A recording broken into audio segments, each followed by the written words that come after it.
ببینین الان فرض کنین الان توی سنت ما که مثلا حدود تقریبا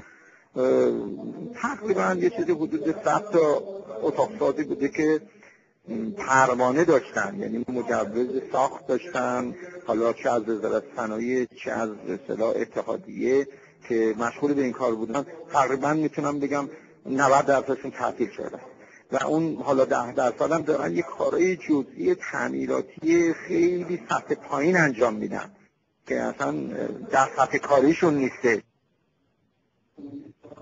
ببینید مثلا الان اتاق سازی باستان هستش،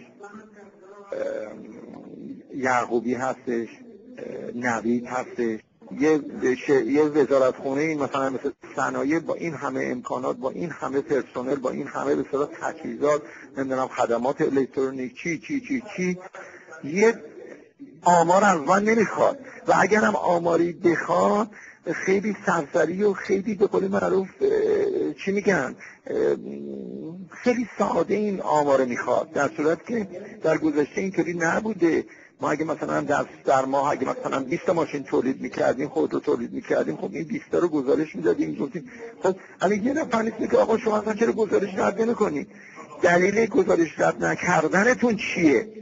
بیان پیگیر بشن، یعنی یه شخصی باشه که اینو پیگیر بشه ببینه مشکلات چی، از طریق مشکلات که به اصطلاح خب ما بهشون ارائه میکنیم میگیم خب اونا در جهت رفعش بر بیان. اصلا هیچی، همه فکر اینن که صبح بیان تو اون وزارتخونه حقوق کارتشون رو بذارن، اصلا برن حقوقشون رو بگیرن.